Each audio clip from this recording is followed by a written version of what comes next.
अवांजी समातुन ताईं radio voice of Sindh London.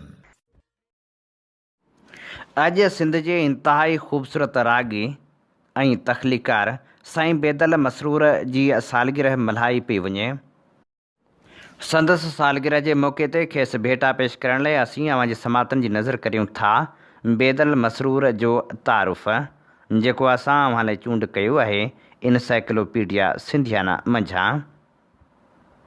Sindh J नामियारे फ़नकार, मौसीकार, शाइर, कहाणीकार, column Nigar, drama निगार, तर्जमे निगार ऐं नक़ाद बेदल मसरूर बदवी जो असुलु नालो बेदल बख़्श मसरूर आहे।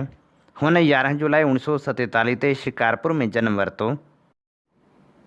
हुन 1974 में MA सिंधी दौरान शिकारपुर जे लाइब्रेरियुनि में रखियल किताबनि जो कैटलाग उनवान सां मोनोग्राफ लिखियो। बेदल मसरूर जो 1974 खां टेलीविज़न कारपोरेशन पाकिस्तान टेलीविज़न सां वास्तो रहियो आहे। पाण कोयटा सेंटर ते 5 साल प्रोड्यूसर ऐं इस्लामाबाद हेडक्वार्टर में डिप्टी कंट्रोलर बि रहियो। थोरो वक़्तु PTV नेशनल जो प्रोग्राम मैनेजर बि रहियो। सिंधी, उर्दू ऐं बिराहवी ज़ुबाननि में प्रोग्राम पेश करे जुलाई 2007 में PTV कराची सेंटर तां सीनियर प्रोड्यूसर तौरु रिटायर कयाईं। हुन म्यूज़िक ऐं ड्रामनि जे प्रोग्रामनि ते 4 अदद गोल्ड मेडल ऐं 2 अदद PTV एवार्ड पिणु हासिलु कया। संदसि मशहूरु प्रोग्रामनि में हथें गुल मेहंदी ऐं मोहब्बतूं के सफ़ीर शामिलु आहिनि। रिवायती सुफ़ियाणी शाइरी ॻाइण सां गॾोगॾु सिंधी मौसीक़ी खे जिदत ॾियण में हुन जूं तमामु वॾियूं ख़िदमतूं आहिनि। ख़ासि करे शेख अयाज़, इमदाद हुसैनी, उस्ताद बुखारी, कमर शहबाज़ ऐं ॿियनि वॾनि शाइरनि जी शाइरी खे हुन मुख़्तलिफ़ रागनि ज़रिए पंहिंजी तख़लीक़ी कंपोज़िशन में ॻाए सिंध में वॾो मक़ाम हासिलु कयो आहे।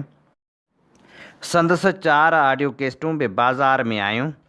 संदसि लिखियल नावलेट राणी 1971 में छपिजी मंज़र आम ते आयो त भोगनाऊं जो सफ़र नाले कहाणियुनि जो किताबु 1988 में छपियो। चाहतनि जे टेवाटे ते ऐं आई लव यू जहिड़ा 2 जाड़ा नावल 1999, बाद में चाहतनि जे टेवाटे ते 2018 ऐं आई लव यू 2020 में छपिया। रावल रमज़न वारो कादर बख़्श बेदल जे कलाम जो मुतालियो 2011, कालू पत्रा उर्दू नावल जो तर्जुमो 2005 ऐं कृष्ण चंद्र जे 3 नावलनि मोहब्बत बि क़यामत बि 2012 में छपिजी मंज़र आम ते आया। संदसि केतिरा ई किताब छपियल आहिनि। हीअ असीं बेटाउनि जा गुलाब पेश करे रहिया हुआसीं बेदल मसरूर खे।